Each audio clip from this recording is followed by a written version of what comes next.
تو محرم کے حوالے سے، عزاداری کے انعقاد کے حوالے سے میڈیا پر، سوشل میڈیا پر، محفل میں، دفتروں میں، سکولوں میں، مختلف جگہوں پر جہاں بھی ہمارا بعض برادران اہل سنت کے ساتھ اٹھنا بیٹھنا ہوتا ہے، بالخصوص وہ لوگ جو رونے رلانے کے قائل نہیں ہے، جن کے دل میں اللہ تبارک تعالیٰ نے عاطفہ نہیں رکھا، احساس نہیں رکھا، ہمیں بہت سارے سوالات اٹھتے ہیں، بہت سارے اعتراضات اٹھتے ہیں، بھئی شیعہ روتے کیوں ہیں، یہ عزاداری کیوں مناتے ہیں، یہ غم بھلا شہیدوں پر بھی کروایا جاتا ہے۔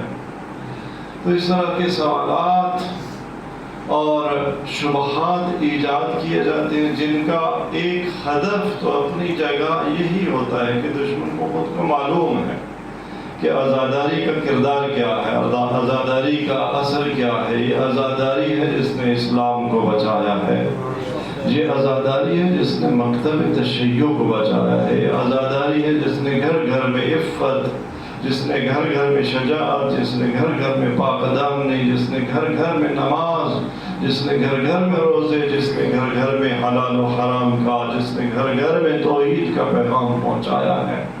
لہذا ابلیس کو پسند نہیں ہے کہ عزاداری باقی ہو، عزاداری جاری ہو، تاکہ ابلیس کا کام جو ہے وہ رک جائے۔ یہ ابلیس کو یقیناً پسند نہیں ہے۔ بنابراین ابلیس کی ابلیسی طاقتوں کی یہی کوشش ہوتی ہے، اور بدقسمتی سے تعلیمات نہ ہونے کی وجہ سے، آگہی نہ ہونے کی وجہ سے بہت سارے نوجوان وہ چھوٹا سا شبہہ جب سوشل میڈیا پر، واٹس ایپ پر کسی دوست نے، کسی کلاس فیلو نے، کسی کولیگ نے جب ایک چھوٹا سا سوال بھی کر دیا نا کہ بھئی شہیدوں میں کو نہیں رونا چاہیے، شہیدوں کی شہادت تو سعادت ہوتی ہے، اس پر خوش ہونا چاہیے، تو پھر فوراً فارورڈ کرتے ہیں آقا قبلہ، اس کا کیا جواب ہوگا؟ پریشان ہو جاتے ہیں۔ تو میں یہ چاہوں گا کہ آج کی مجلس میں اور چند ایک دن کی ایام کی مجلس میں چند ایک بنیادی سوالات کا جواب دے دیا جائے، تاکہ بصیرت بڑھ جائے اور ہم زیادہ آگہی کے ساتھ، زیادہ یقین کے ساتھ، زیادہ بصیرت کے ساتھ نہ فقط خود عزاداری منا سکیں، بلکہ دشمنان عزاداری کے شبہات کا بھی دندان شکن جواب دے سکیں۔ کیوں ہم غم مناتے ہیں، کیوں ہم عزاداری سید الشہداء مناتے ہیں؟ دیکھیں، ہمارا عقیدہ ہے کہ عزاداری عبادت ہے، اور عبادت پر دلیل ہونی چاہیے، قرآن و سنت سے عبادت پر دلیل ہونی چاہیے، کوئی ثبوت ہونا چاہیے۔ تو عزاداری کے اگر عبادت ہے تو اس کے اس بات پر قرآن و سنت سے دلیل کیا ہے؟ دیکھیں، کئی دلائل ہیں۔ پہلی دلیل جو میں آپ کے سامنے رکھنا چاہوں گا وہ قرآن کا، وہ اسلامی تعلیمات کا ایک بنیادی ترین حکم ہے جسے سمجھنے کی ضرورت ہے، اور وہ حکم یہ ہے کہ قرآن نے حکم دیا ہے لا تظلمون ولا تظلمون۔ قرآن نے صریح ایک حکم دیا ہے، قرآن ظلم اور ظالم کا مخالف ہے۔ قرآن نہ ظلم برداشت کرتا ہے، نہ ظالم کو برداشت کرتا ہے، اور قرآن نے مختلف سطوح پر، مختلف لیولز پر ظلم اور ظالم کے ساتھ مبارزہ کیا ہے، جہاد کیا ہے، جنگ کی ہے۔ پہلا لیول قرآن یہی کہتا ہے کہ لا تظلمون، دیکھو ظلم نہیں کرنا۔ سب سے پہلی بات، خود انسان کبھی ظلم نہ کرے، اور اگلی بات ولا تظلمون، اور ظلم سہنا بھی نہیں ہے۔ کافی نہیں کہنا کہ ستم ناحق ہے، روکو بھی اسے، غم تمہیں کیوں لاحق ہے۔ ایسا نہیں ہے کہ بندہ صرف کہتا رہے کہ ظلم ناحق ہے، ظلم نہیں ہونا چاہیے۔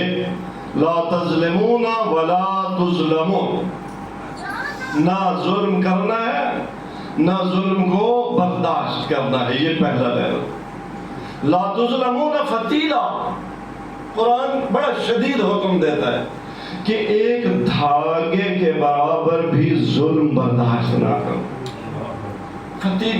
فتیلہ یہ کپڑا ہے نا، اس کا ایک دھاگا نکال لیں، چھوٹا سا دھاگا، اسے فتیلہ کہتے ہیں، فتیل کہتے ہیں.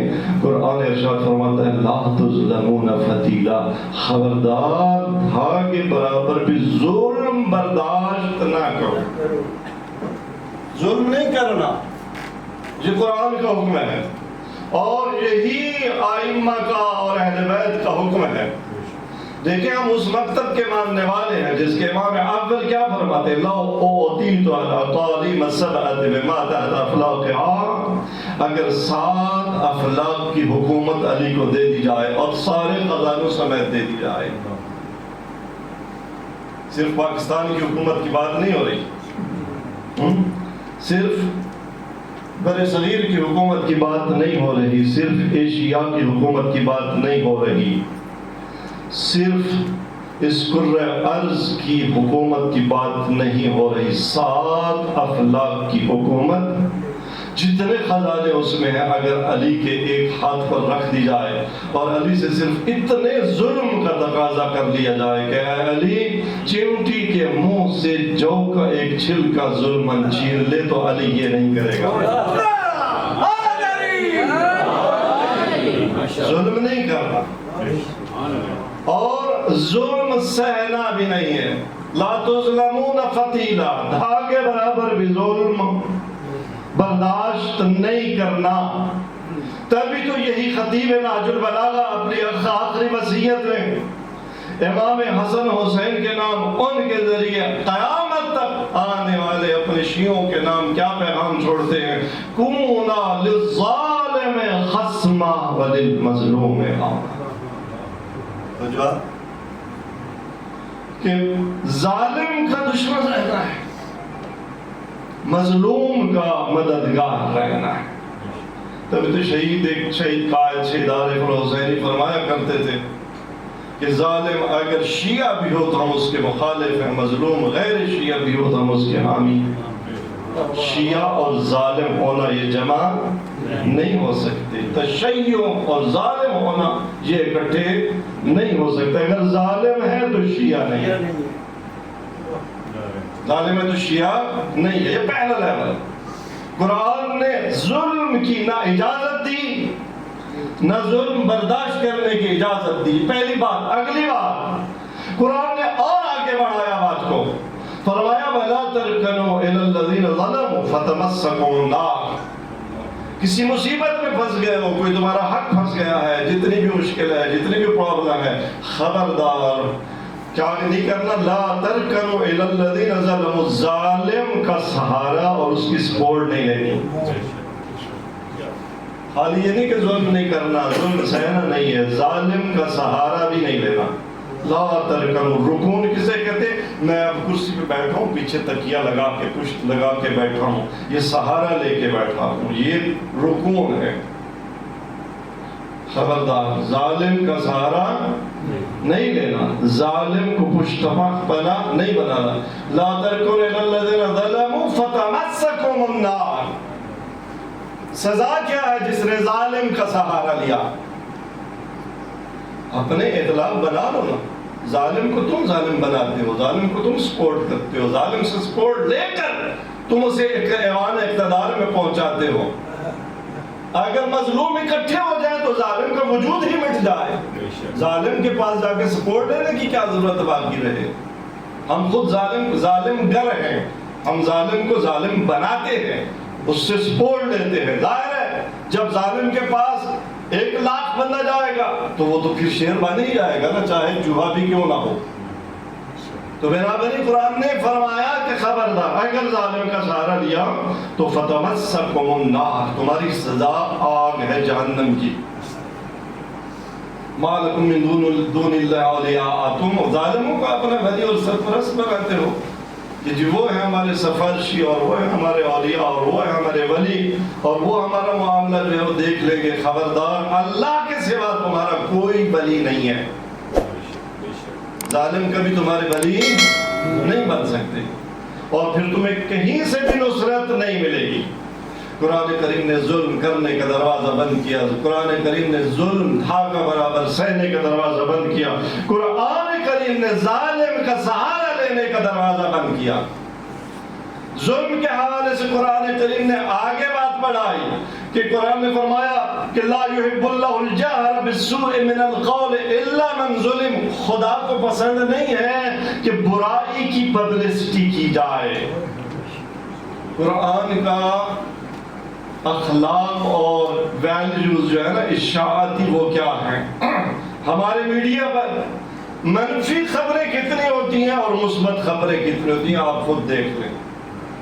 کتنا اچھالا جاتا ہے خامیوں کو اور کتنی خوبیاں بیان کی جاتی ہیں۔ وہی چینل زیادہ چلتا ہے جو زیادہ دبے، زیادہ داغ، زیادہ برائیاں، زیادہ کرپشن، جسے ہم کرپشن کہتے ہیں، اگرچہ وہ خود بہت بڑے کرپٹ ہوتے ہیں جو بیٹھ کے کرپشن کے خلاف بات کر رہے ہوتے ہیں۔ زنا کی خبریں، لیوات کی خبریں، سماجی برائیوں کی خبریں خدا کو پسند نہیں ہے۔ کیوں؟ اس لیے کہ برائی کی خبر لگانا بذات خود برائی کا موجب بن جاتا ہے۔ کسی نے گناہ کیا، دوسرے کو پتہ چلا تو اس نے پوچھا بھئی یہ کیسے کیا؟ طبیعت اپنی بھی مائل ہو گئی نا، بھئی چور نے چوری کر لی، ڈاکو نے ڈاکہ ڈال لیا، اور آج کل جو دھندے ہیں جو کاروبار کے نام پر اور پتہ نہیں کیا کیا، اب جب یہ خبر پتہ چلے گی نا تو پھر بہت سارے لوگ اچھا پھر ہم بھی اسی طرح سے چکر دیں۔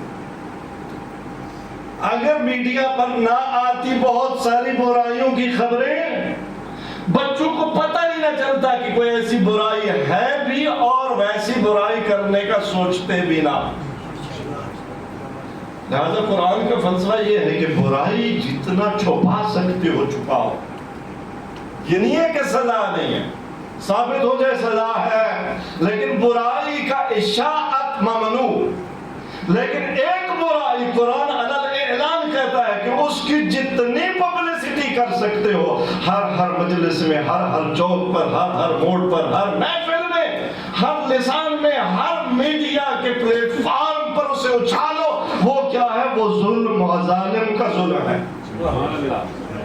ظالم کا ظلم وہ خدا چاہتا ہے اسے چھپاؤ نہیں، اسے اچھالو جتنا اچھال سکتے۔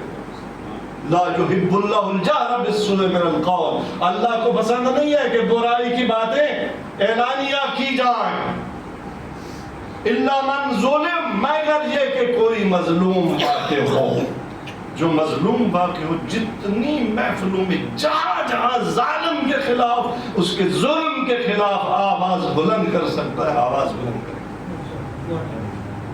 شکل لیول، نہ ظلم کرنا ہے، نہ ظلم سہنا ہے، نہ ظالم کا سہارا لینا ہے۔ ظالم کے ظلم کو چھپنے نہیں دینا، جتنے نقاب پہننا چاہے پھاڑ دو نقابیں، چہرہ برملا کر دو ظالم کا۔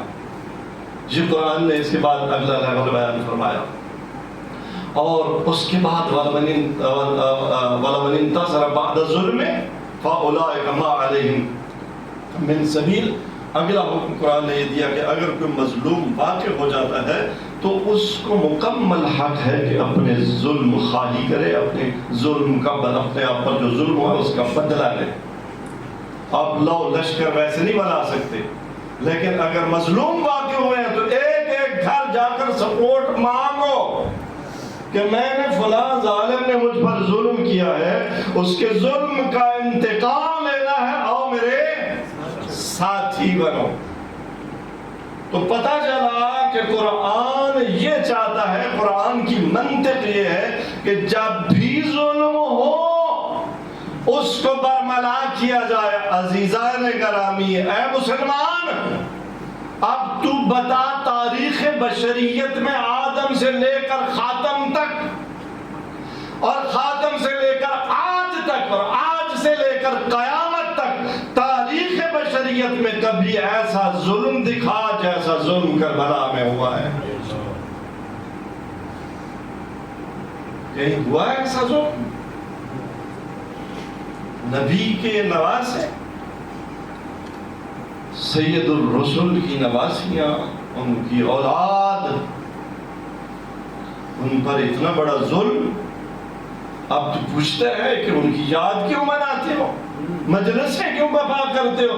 یہ مجلس ظالم کے چہرے سے نقاب اتارنے کا نام ہے، یہ مجالس ظلم کی اشاعت کا نام ہے، اور تجھے بھی معلوم ہے کہ ظلم کی اور ظالم کی نقاب کشائی سے تیرے اسلاف کا چہرہ سامنے آتے آئے، اس لیے تو سوال کرتا ہے، وگرنہ تجھے بھی معلوم ہے کہ جو ظلم کربلا میں ہوا ہے تاریخ بشریت میں نہیں ہوا۔ ہم اس لیے آزاداری وفا کرتے ہیں تاکہ آنے والی نسلوں کو، آج کی نسل کو، قیامت تک آنے والی انسانیت کو بتا دیں کہ سن 61 ہجری میں کربلا کے میدان میں کیا ظلم ہوا تھا اور کس نے ظلم کیا تھا۔ ہم قرآن کی لاجک پر چلتے ہیں، ہم قرآن کی منطق پر چلتے ہیں، یہ ہے فلسفہ عزاداری، یہ ہے فلسفہ جلوس، یہ ہے فلسفہ مجلس عزا، اس لیے یہ ہم مجالس برپا کرتے ہیں۔ اور دوسری دلیل قرآن کریم سے دیکھیں، قرآن کریم بعض نوجوانوں کے، بعض قوموں کے قصے بیان کرتا ہے۔ سورہ مبارکہ الکہف میں ارشاد پروردگار ہوتا ہے، نحن نقص علیک نبأہم بالحق انہم فتیۃ آمنوا بربہم وزدناہم ہدی۔ اچھا میرے ساتھ چل رہے ہیں ذکر صلوات سے مجلس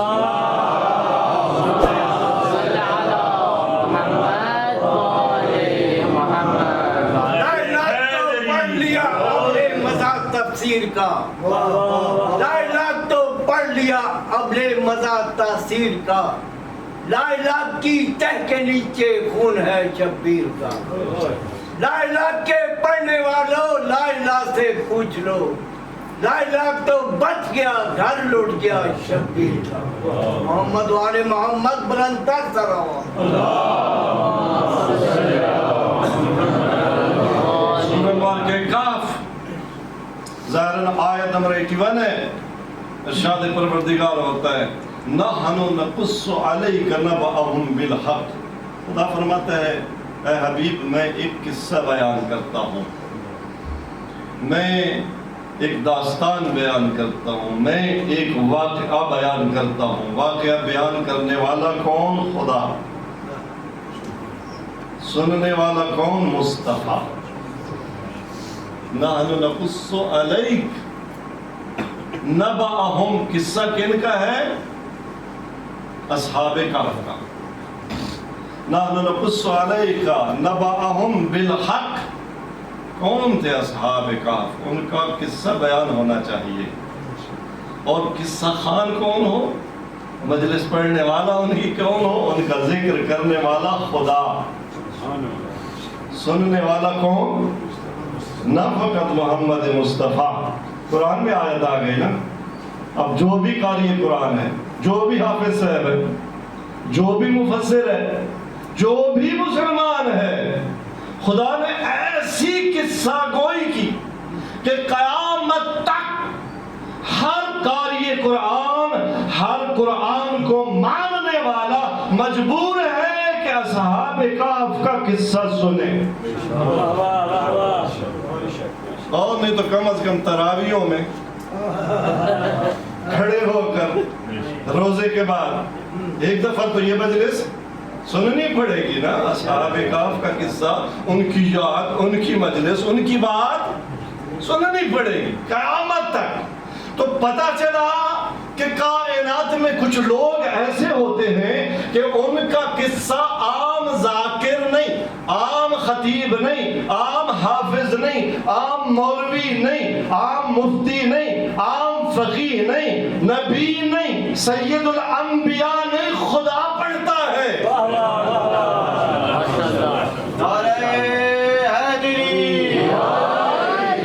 کیا خصوصیت تھی اصحاب کہف میں کہ ان کا قصہ خدا بیان کرے، ان کا قصہ محمد مصطفیٰ سنے، ان کا قصہ ہر نبی کی امت اور امت محمد مصطفیٰ قیامت تک پڑھتی رہے۔ خصوصیت کیا تھی؟ قرآن نے دو خصوصیات بیان کی ہیں اصحاب کہف کی۔ انہم فتیۃ، نوجوان تھے، فتیہ